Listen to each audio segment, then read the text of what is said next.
Welcome to the Kickstart Your Coaching Edge podcast, where it's all about getting real around all things coaching. And what we know for sure is that what got you here won't get you there.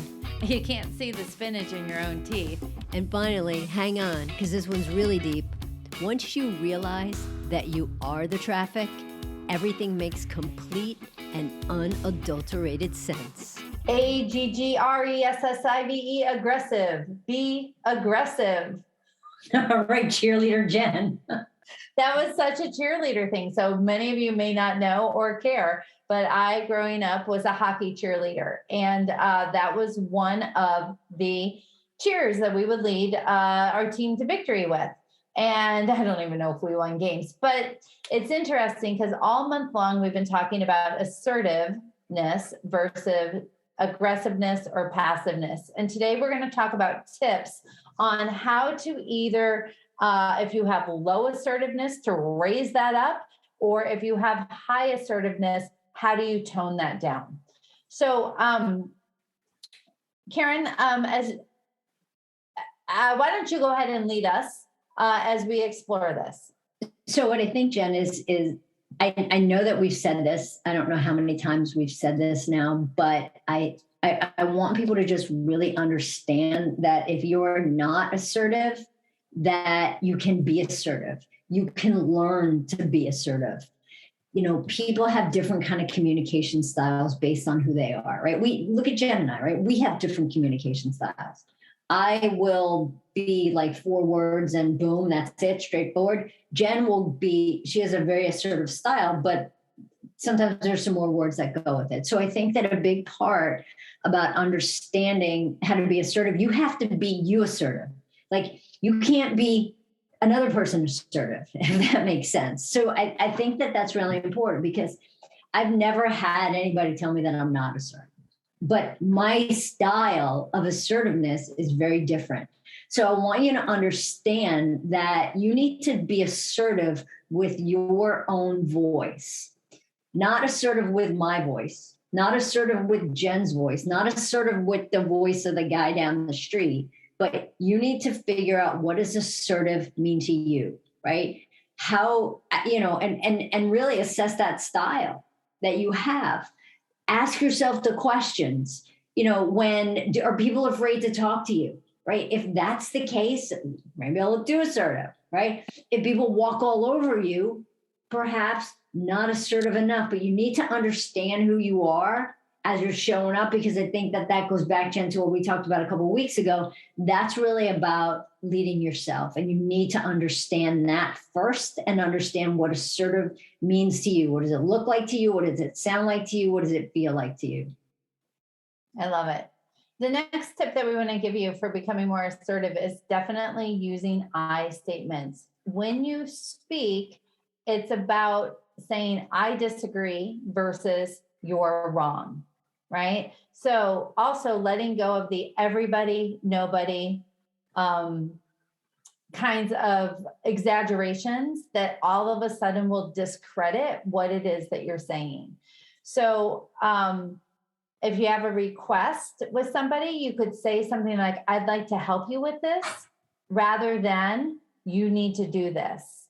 It's about using things from your perspective and focusing on your thoughts, your opinions, your perspective versus what the other person is or is not doing.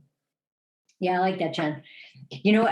Another thing, and it's funny because I think this is really important about rehearsing what it is that you want to say. And there's 2 sides of this. So as I was kind of thinking about, really thinking about what it is that you want to say, I think that this goes for people that are too assertive and people that are not assertive enough. And what I mean by that is if people that are not assertive enough, they might have to script things out a little bit. They might have to, jot down their thoughts, what it is that they're going to plan to say and how they want to say that and communicate really effectively. The flip side of that, and I want to just tell you a quick little thing about me, right? I have sometimes the shoot, ready, aim mentality. And sometimes my mouth will act before my brain engages. And in the past, I think I'm a bazillion times better, but sometimes I fall off the wagon. So when I'm gonna kind of in my head, when I'm like, that's it, I'm gonna just freak out, or I'm gonna say something, what I do is I write shit down, right? What is it that I really want to say at that point? Because you can't take back something that you say once you said it. So being able to tone down that assertiveness is just as important as being able to turn up that assertiveness. Because there's been times in the past year or so where I know that if I would have had conversations with people when I was hot and when I was like in a mode where I could be too assertive, those relationships would be shit right now. So it's making sure that, you know, in my head, it's like I can see the wheels spinning as they're spinning. So to be able to say, okay, great, you know what, I got to take my time. I got to have these conversations when the right time to have the conversations and not burn any bridges. So I think that really, really being smart about what you want to say and how you want to say it goes on both sides of that spectrum. You know, I like that, Karen. And I can do that. Sometimes, you know, I run you through stuff. I'm like, here, I just want to say it out loud and tell me what you think. So, which is great. The other thing, though, we keep talking about is what we're going to say, how we're going to say it, when do we speak up? Another important part of tips to be more assertive is to figure out how you use body language, right? So it's not just about the things that you say. It's things like when you're talking, what's your posture? If you want to be more connected to the person that you're being assertive with, it's about leaning in a little bit, about making regular eye contact, right? Sometimes you need to keep a pretty neutral face expression. Don't roll the eyes. Don't, you know, wear your emotions on your face or on your sleeve. Another thing is really noticing your arms and your legs. I know when I feel like a situation may not be going my way, I can cross my arms and lean back a little bit. And the moment I do that, I put my arms to my side because I'm trying to stay in conversation with somebody. So notice when it's time for you to be assertive, what's your body language? How is that inviting the exchange of ideas, the exchange of thoughts, etc. And I think that this kind of ties in a little bit too, Jen, to what I said. Another tip is keeping your emotions in check. And this is like, you know, you might be pissed, you might be angry, you might be frustrated, or you might feel like crying. And everybody's emotions are normal, whatever, but sometimes they can get in the way. So it's really calling yourself that internal timeout. If you feel too emotional to get into a situation or a conversation, wait. And then just, you know, how could calmer heads perhaps prevail? Or have somebody else that you might be able to call to kind of just vent or go off on about a situation. Yeah, I think the thing to remember is just start small.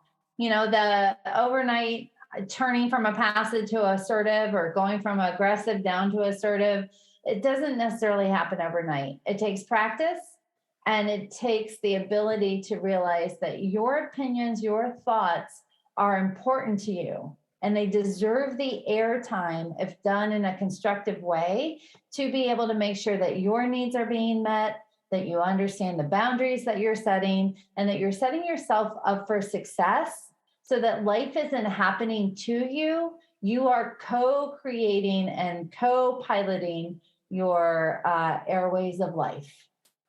All right.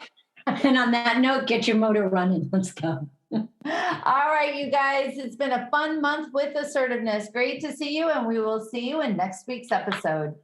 Bye. Hey, everybody. Thanks for listening to the Kickstart Your Coaching Edge podcast. Craving more in-depth discussions?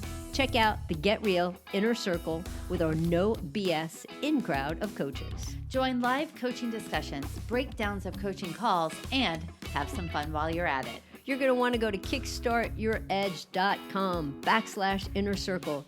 It's time to get real.